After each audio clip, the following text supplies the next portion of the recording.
We sincerely apologize for that. We thank God we're back. Welcome to CoreTV Primetime News. I am Gift or Gete. In our major story, commotion as police fire tear gas to stop Speaker of the House of Representatives Aminu Tambuwal from chamber.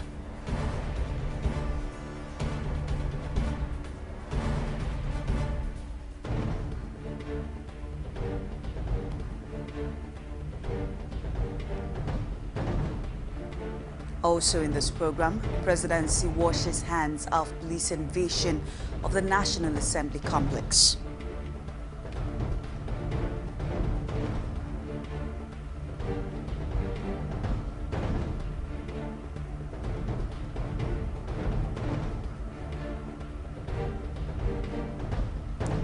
Drama, 7 PDP lawmakers impeach Speaker of Ekiti House of Assembly, Adewale Omiri.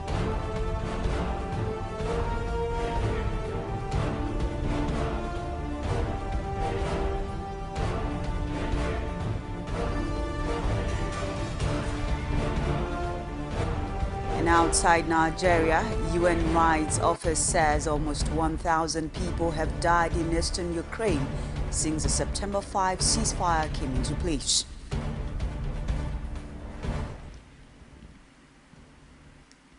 It's good to have you stay tuned with us. CoreTV Primetime News. Now details of the headlines and other stories.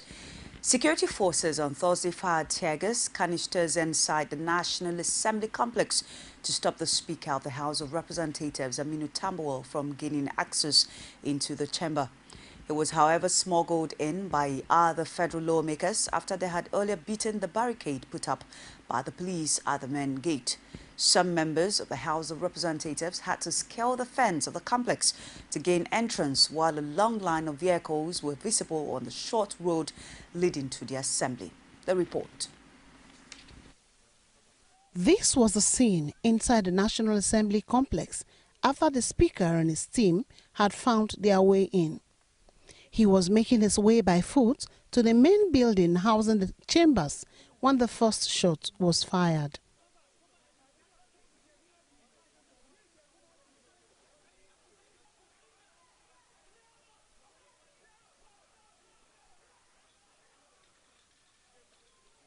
With no security orderlies to shield him, Speaker Tambuwal had to depend on his personal aides to move him out of harm's way, while the police fired more tear gas canisters. The smoke was so thick, even in broad daylight, that it filtered into the lobby. Virtually everyone around felt the impact of the tear gas, so much so that Deputy Minority Leader Suleiman Kawu slumped, having inhaled the noxious gas.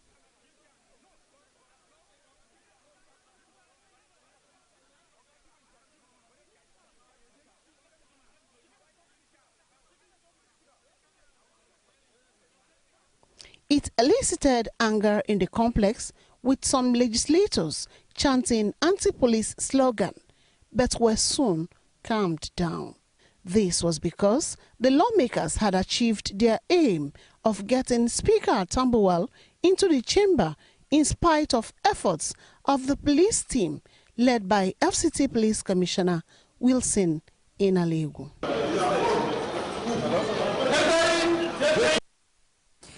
Senate President David Mark has shut down the National Assembly after a police invasion of the legislative complex. He announced the decision in his capacity as the head of the federal legislature shortly after a policeman had fired tear gas in the lobby of the complex. The Senate President also summoned Inspector General of Police Sulaiman Abba to appear before senators next Tuesday to explain the police action. On behalf of your representatives and the Senate, it's unfortunate we will invite the IG here on Tuesday also. You will recall that we had asked the service chiefs to be here. They were out here this morning, but I have spoken to them and I told them to be here on Tuesday. So there will be no business in the National Assembly today, and the place remains short until Tuesday.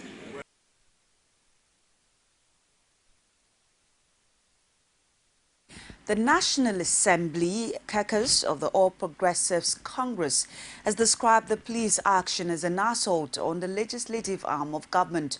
Minority Leader George Akume said at a news conference that it amounted to a desecration of the symbol of democracy. He also wondered why the police would make a move that was bound to affect efforts to extend emergency rule in 3 northeast Nigerian states. Well, all of us were taken aback when we got to the gate and observed an unusual heavy presence of security personnel. They were checking and searching for what most of us couldn't even understand. By the time we got to the assembly premises, we were told that the speaker was under attack. He was being tear-gassed. I rushed out to see what was going on. It was very true. I got back to the office of the Senate President where some of the leaders, the principal officers were getting set for a meeting. And I alerted him to what was happening. But this time the deputy speaker was with him. But I really had to tell him to move very fast, that the assembly was under attack. The speaker was being tear-gassed, and other members of the House of Reps were affected, and some of the senators were also affected. He came out, frankly, and then we moved into the House of Representatives chambers, and there was some confusion, quite frankly, and the speaker was there. He composed himself as usual and was ready for business anyway, but the noise was so much. We came out with the Senate President, and there was some shuffling here and there, and we were all shocked because it is a total desecration of the sanctified premises of the National Assembly. No parliament can be attacked like this. We have in place at the National Assembly our own security arrangement. So if there was any need for reinforcement for any reason, that should have come with the approval of the leadership of the National Assembly. To the best of our knowledge, all of us were taken, nothing like that had been discussed, even with the Senate President. He had to stay outside for about 40 minutes before he drove. He was allowed to come into the premises.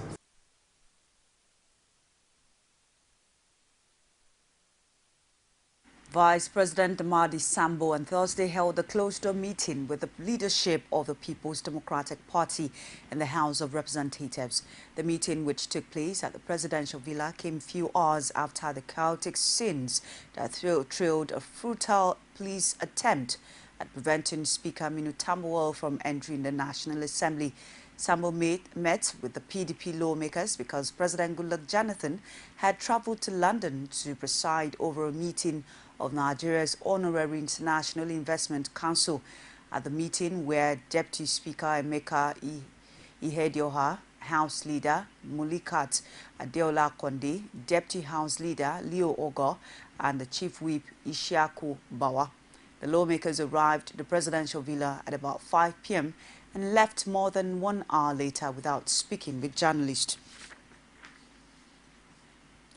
The presidency has denied having a hand in the police action in the National Assembly. Senior Special Assistant to the President on Public Affairs, Doyin Okupe, says the presidency is not responsible for the action that led to the tear gas being fired at Aminu Tambuwal. Speaking few hours later at a press briefing, the presidential aide described it as unfortunate and unexpected, but maintained that the Inspector General of Police acted in line with his mandate. He, however, expressed hope that the legislators would allow national interest override every other interest in considering President Jonathan's request for extension of emergency rule in northeastern Nigeria. The whole scenario, as we witnessed it, is rather unfortunate. We wish that at all times, national interests will supersede all other interests, including personal and political interests.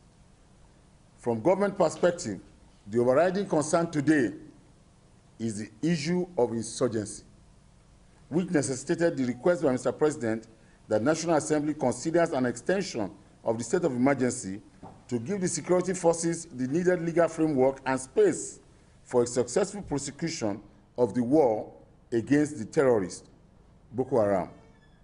It is our hope that the honorable members of the House of Representatives will use the period of adjournment to resolve all matters so that they can resume to deliberate and act on this issue of national importance.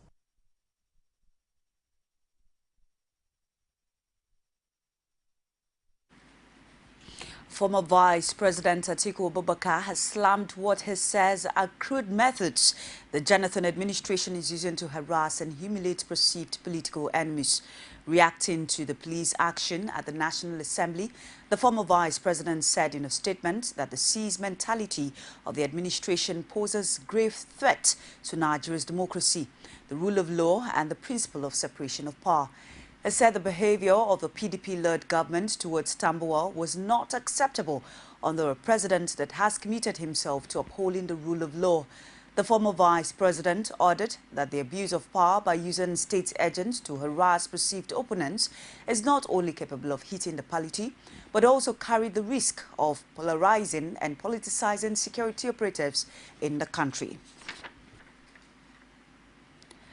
In spite of the police action, Tambuwal presided over a special session of the House of Representatives on the presidential request for an extension of emergency rule in the 3 northeastern states.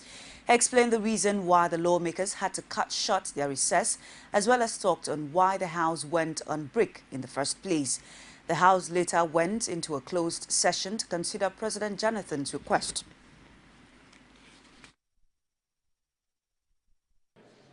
On Tuesday, the 18th November 2014, I received a communication from the President, Commander-in-Chief of the Armed Forces, Goodluck Ebele Jonathan GCFR, requesting for the extension of the existing state of emergency in Adamawa, Borno, and Yobe states by the House of Representatives. As you are aware, the Constitution of the Federal Republic of Nigeria, 1999, in Section 305, subsection 2, requires that once such communication is received, the Speaker shall forthwith convene or arrange a meeting of the House.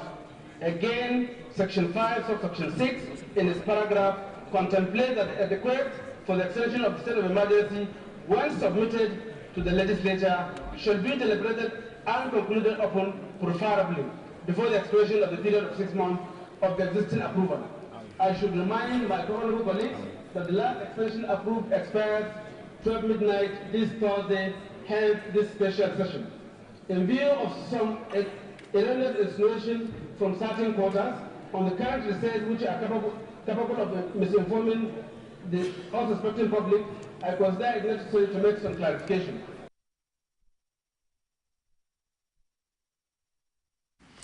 The House of Representatives says it won't be cowed by the police action which triggered scene at the National Assembly.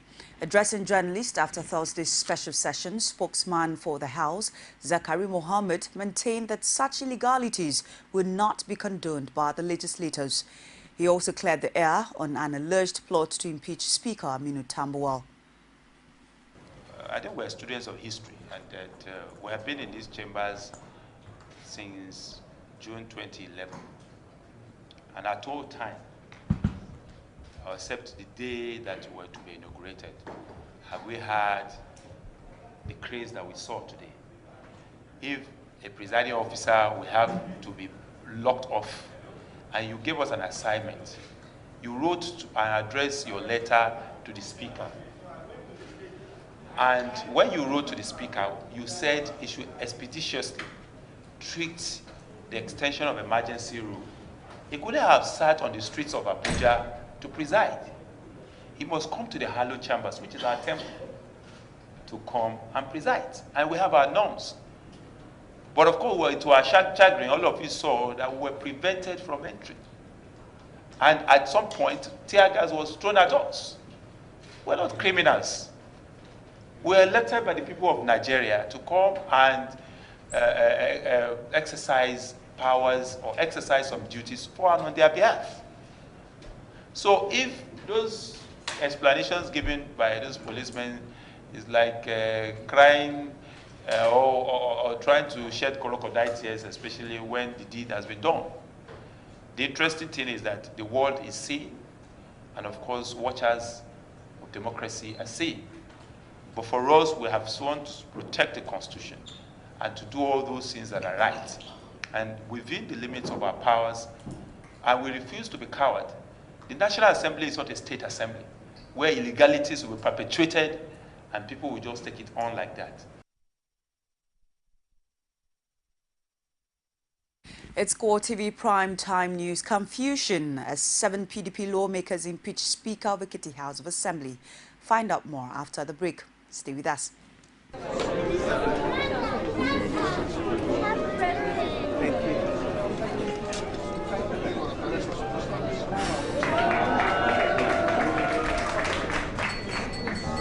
Happy birthday to you. Happy birthday to you.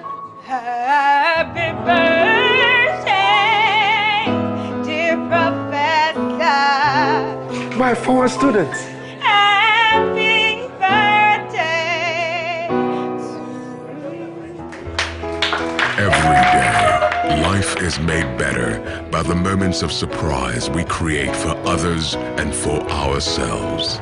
Be better. Surprise someone this season and make sure to text 11 to 400 to get a surprise from MTN. MTN, everywhere you go. Lagos, get ready to experience a roller coaster beyond what you knew about Fuji. That's right. K1 Live Unusual Concert. It's Fuji Redefined by the king of Fuji himself, King Wasiu Ayinde Marshall, the ultimate. With breathtaking performances from Lagbaja, Tubaba, Victor Laya, DJ Jimmy Jazz, Olamide, Sasha P, Honeybee, and many more. K1 Live Unusual, 21st of November at the Eco Hotel Convention Center. Hosted by King of Comedy, Alibaba, and Comedy by Bucci. Red carpet starts at 7 p.m. Tickets 10,000. Premium table 1 million. VIP table 2 million. State box 5 million. Think you can handle it? Tickets available at Niger Ticket Shop outlets in the Hotel and Suites, Silverbed Cinemas in VI, Ikeja City Mall and Ozone Cinema in Yaba, or online at NigerTicketShop.com. For table bookings, call 09025 K1 Live or 0902 551 5483. Email glproductions@sodiumng.com. Supported by Lagos State Government, LASA, Beat, Niger, Classic FM, Hip TV, Ray Power, Kenny's Music, Prime Time, BHM, Mega Screen, and EEC. K1 Live Unusual. Get down. Fuji Redefined. Welcome back. It's CoreTV Prime Time News. Thanks for staying tuned with us. Here's a quick reminder of some of our major headlines. Commotion as police fire tear gas to stop Speaker of the House of Representatives Aminu Tambuwal from chamber.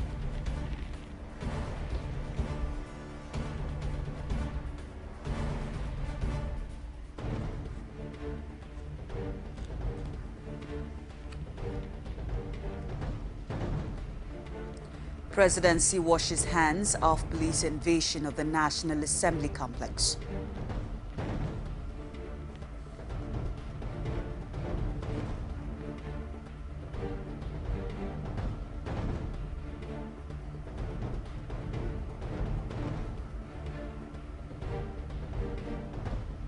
Drama as 7 PDP lawmakers impeach Speaker of Ekiti House of Assembly at Dewale Omimi. Don't forget also reach us on our social media platform on Facebook. It's facebook.com/CoreTV News. On Twitter at CoreTV News NG. And on YouTube, youtube.com/CoreTV Space News. The crisis rocking the Ekiti State House of Assembly has taken a new dimension. The PDP caucus of the House on Thursday impeached Adewale Omiri as a speaker and replaced him with Dele Olugbemi. The PDP lawmakers also sacked all other principal officers of the House. This is coming even as the streets of Ado-Ekiti was greeted with protest in the early hours of the day, calling for the removal of the speaker. Rashid monitored the whole development in Ado-Ekiti. He filed in this report.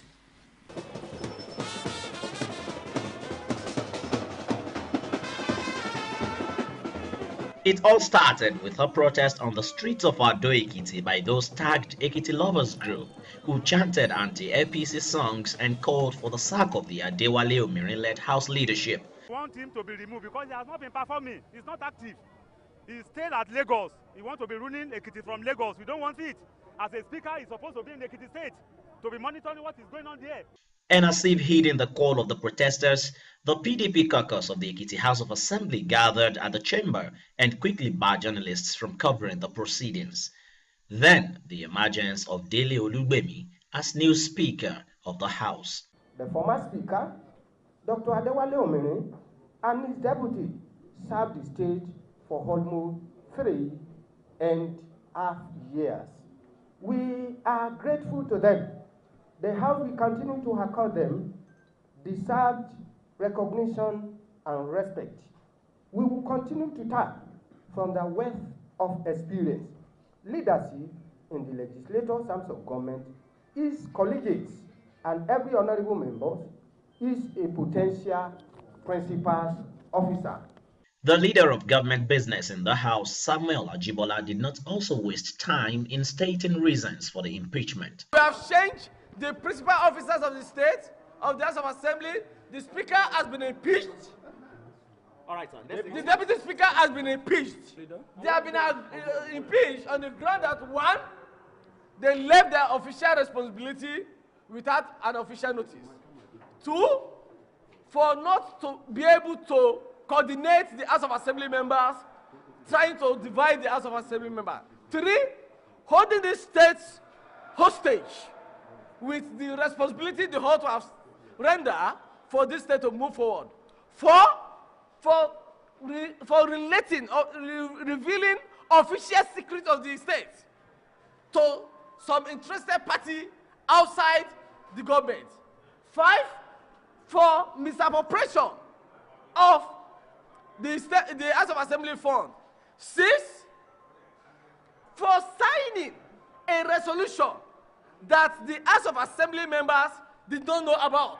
That is the resolution of allowing the past government to get 5 billion naira bond from Steering Bank without being passed in this allo chamber. So, how did the PDP lawmakers get the required quorum to impeach the Speaker? It is the normal numbers of people in the House of Assembly that impeach it. The figure. Yes. Look, let me tell you this.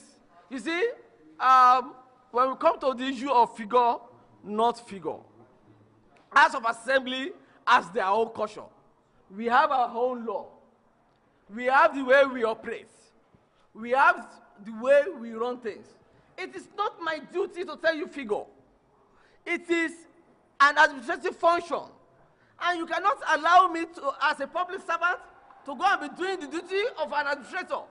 That is not my own duty. The latest development has only succeeded in widening the gulf of the crisis that has been the lot of the State House of Assembly since the coming to being of the Fayose administration. Political observers say the debacle is just about to begin. Rashid, CoreTV News, Ado-Ekiti.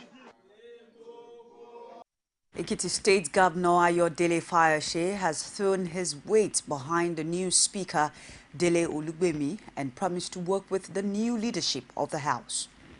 The government has congratulated the new Speaker, and we are prepared to work with him. So I advise his colleagues on exile in Lagos to come back home and work. They were elected here. I don't know how they got into Lagos. I am confirming this change. I have been briefed, and the new Speaker, we are prepared to work with, without apologies. Fayose also accused the APC lawmakers of bribery and vowed to resist any move to hold his government to ransom, either from within or outside the state. I want to take loan of about 2 billion from CBN, this for SME and all. And you're asking for 10% of it. Where will I find that from? I'm not giving anybody a dime. I'm not giving anybody a dime. If they are popular, what are they doing in Lagos? If they are popular, if they are on ground, those people pushing them was disgraced out of office here by Ekiti people. If they could not keep themselves in office, it is the House of Assembly that will keep them. They should be reminded, I am governor of Ekiti, I'm here. Ekiti Affair remains Ekiti Affairs. So, I am telling them very expressly, I will resist any attempt to hold us to ransom in this state. That won't work. Meanwhile, the embattled 19 Ekiti APC lawmakers who were in Lagos to brief the media on development in the state have vowed to go to court over the appointment of new speaker by their PDP colleagues. Olajumoke Olatunji was there. She brought back this report. While 7 PDP lawmakers were presiding over the swearing-in of a new speaker, their 19 APC colleagues were in Lagos to address journalists on the current situation in the State House of Assembly. The lawmakers say they're not moved by the new developments because they remain substantive members according to the Constitution. Well, my attention has just been drawn to the breaking news coming from Ekiti State by the Special Advisor on Misinformation and Blackmails, Dere Olayinka, that Olugwemi is now the Speaker and Abenola Ika is the Deputy Speaker. I want to tell you that I remain the Speaker of Ekiti State House of Assembly. I, right from Dr. Adewale Omiri, is the Speaker of Ekiti State House of Assembly by the mandate of majority of all the honorable members in Ekiti State. Rishalade Adetunji Taiwo still remains the Deputy Speaker, having been appointed unanimously on the 6th of June 2011 by all members present, sitting and voting. No sitting of the House can be summoned, like I said earlier, by anybody except the Right Honorable Speaker. The Majority Leader, Churchill Adedipe, rubbished claims by the PDP lawmakers that the APC lawmakers are demanding royalties for passage of bills and describes the impeachment of the Speaker as a political drama. For 3.5 years, we worked with Dr. John Kadefayemi to pass bills into laws that places man at the center of development. And over 50 bills, 71 bills. And as I'm speaking with you, history is there to actually bear us out that never for a day did we demand a kobo from that particular governor. We are not planning any impeachment, but we need to say this. If we are going to impeach Fayose, he's not going to be impeached by our own activities. Fayose will be impeached by his own activities. We want to say to the whole world that if anything should happen to these honorable members, any of these honorable members, the whole world should focus their attention on Mr. Ayodele Fayose, because he has said this severally, that by the time 1, 2, 3 of you are killed, that of course you are going to toe his own path. Boluwaduro, Ogunyide, and Babatope were also present to deny their sitting with the 7 PDP lawmakers on the 17th of November. The Deputy Speaker, Orishalade Adetunji, says that the clearance of commissioners are issues that will be discussed on the floor of the House against the Governor's order for an immediate clearance. And that was what Mr. Speaker did on that day. Read it before the commencement of business, and shall be considered upon the future day. The word shall is mandatory, obligatory, and it has to be followed. And that was what we did. We cannot do it that day. And that was what brought anger from him, that we are supposed to do it immediately. People we don't know, people we have not seen their CVs. So this is our role, very, very clear. Definitely, all is still not well, as observers say the end of the Ekiti lawmakers' showdown is far from over. Olajumoke Olatunji, CoreTV News, Lagos. The House of Representatives has rejected President Goodluck Jonathan's request for a further extension of emergency rule in Adamawa, Borno, and Yobe states. The lawmakers, however, urged the president to rely on Section 8 of the Armed Forces Act, which empowers him to deploy troops to troubled spots of the country. Chairman of the House Committee on Media and Public Affairs, Zachary Mohammed, explained after the closed session that there is no reason to extend emergency rule for a third time. He explained that the lawmakers believe that the military should be empowered to deploy to any troubled spots without the proclamation of emergency rule. Members of the People's Democratic Party in Nasarawa State want the federal government to declare emergency rule in the state in response to the worsening security situation. They also accused Governor Tanko Al-Makura of importing machineries to wreak havoc on villages. Speaking at a news conference in Abuja, the party's state chairman, Unana Iliya, argued that the attacks are military in nature and aimed at dislodging the voting population ahead of the 2015 general elections.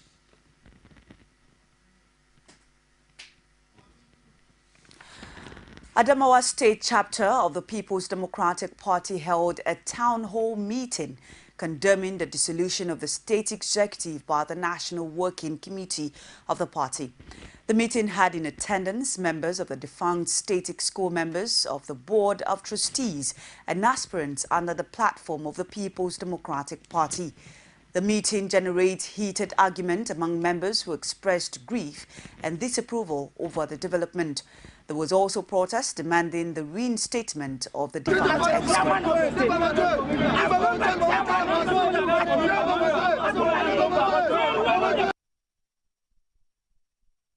Some members ordered that the action of the National Working Committee is wrong and unacceptable. I think some of these people are joking. That is not how to rule. That is not how to administer our party.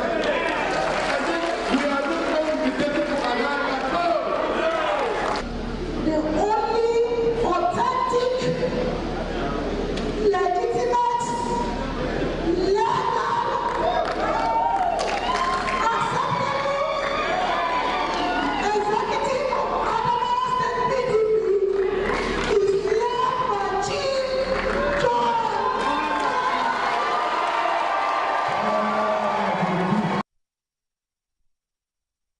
Bale, Yaya G. Gumbi and other stakeholders of the party say they will resist any attempt to impose an unpopular candidate on the party in the state. It's CoreTV Prime Time News. We'll take another break and be back with business, sports and stories outside Nigeria. Stay with us.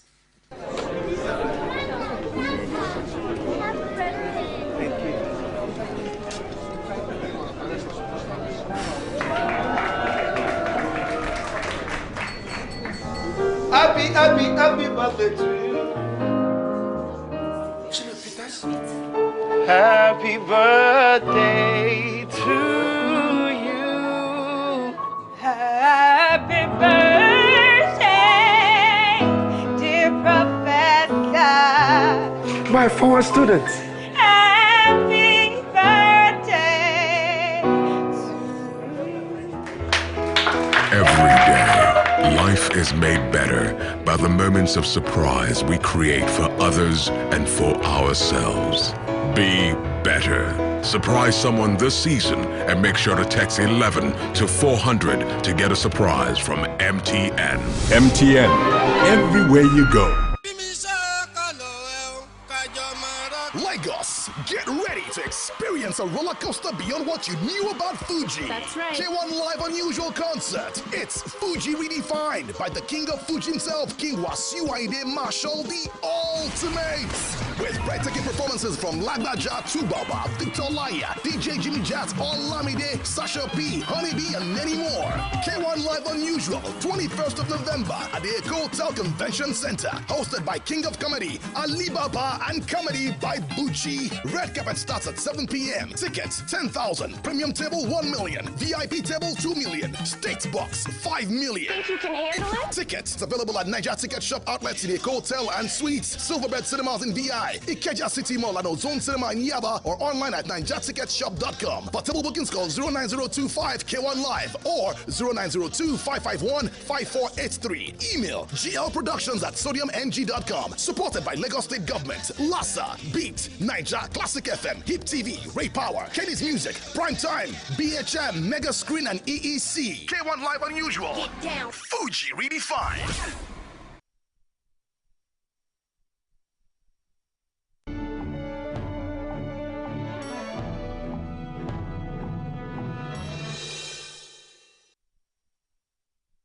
It's CoreTV Primetime News. Thanks for staying tuned with us. Now to business.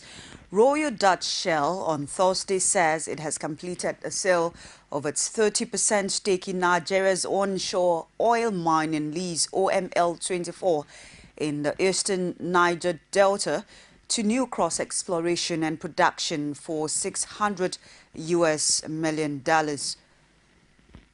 Total and Italy's Eni sold their respective 10% and 5% stakes in OML-24 to New Cross. The Nigeria-based oil and gas exploration and production company will hold a total of 45%. OML-24 produces an average of 13,000 barrels of oil equivalent per day during the first half of 2014. China and Nigeria have signed an official construction Thursday to build a railway along the African country's coast. China Railway Construction Corporation says the $11.97 billion contract is China's single largest overseas contract project. The coastal 22-stop railway will stretch for 1,402 kilometers and link Lagos in the west with Calabar in the east with a top speed of 120 kilometers per hour. The project is expected to create 200,000 jobs locally. And now to the bond market. Yields on Nigerian government bonds fell after exchange regulator FMDQ increased the bid on trades to 1 naira from 0.15 naira today. The market stopped providing two-way quotes with volatility in the debt market caused by a recent sell-off, prompting the regulator to raise the spread of each 100 naira of trades. The longest-term 20-year maturity fell 60 basis points to 13.15%, with domestic pension funds buying up debt, while the most liquid 3-year bond fell 24 basis points to 13.52%. And now let's join Sabina Izoku for today's stock market report. CoreTV News Stock Market Report is brought to you by MTN. MTN, everywhere you go. Hello there and welcome to the Stock Market Report segment with me, Sabina Izuku. The equity transaction on the floor of the Nigerian Stock Exchange ended on a negative note today. The All Shares Index depreciated by 2.10% to close at 33,428.76 basis points. Market capitalization decreased to close at 11.07 trillion naira. In all, a total of 312 million units of shares valued at 4.1 billion naira were exchanged in 4,421 deals. Stanbic IBTC topped the gainers chart to close at 28 naira.20 kobo with a difference of 0.70 kobo, followed by Axis Bank, Dangote Sugar, Champion and Union Bank of Nigeria. And on the flip side, Nestle topped the losers chart, followed by Total, Mobil, Dangote Cement and Nigerian Brewers. And in top 5 trades, the First Bank of Nigeria Holdings topped the first 5 traders, followed by Concentra, Sterling Bank, Guarantee Trust Bank and Mutual Benefits. And to close the stock market report, here is the currency exchange rate.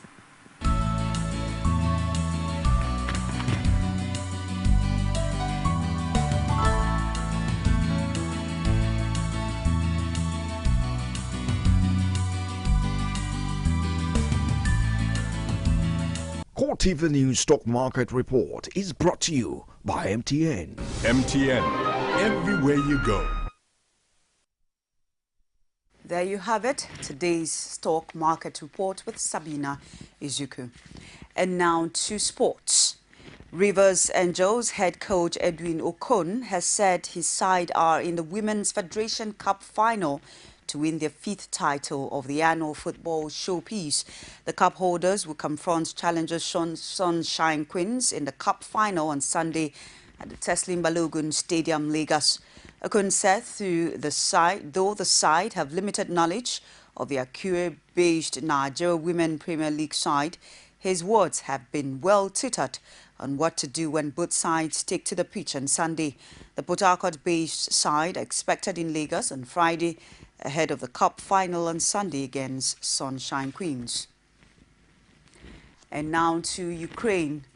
UN Rights Office say an average of 13 people have been killed daily in eastern Ukraine since the September 5 ceasefire came into place.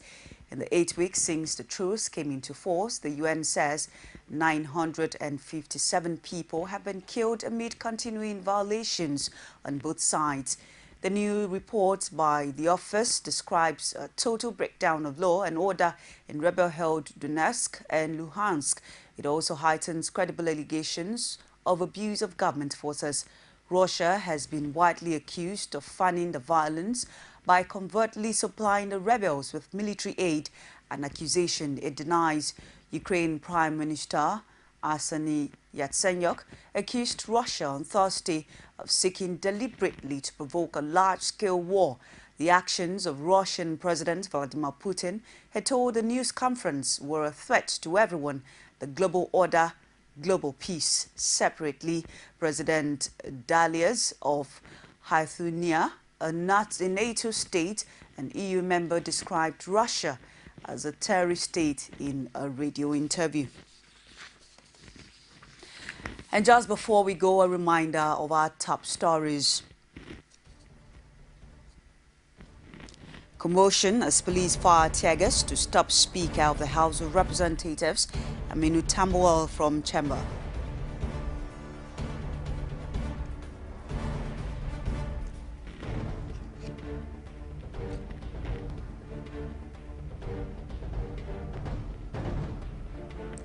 Presidency washes hands of police invasion of the National Assembly complex.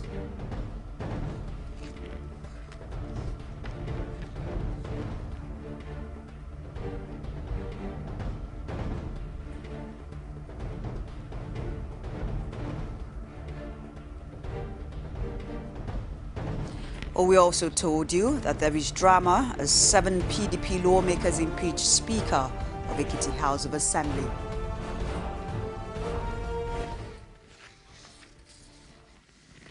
And that's our show for tonight. Thank you so much for watching. On behalf of the entire production crew, I am Gete. To have a lovely night rest. Good night.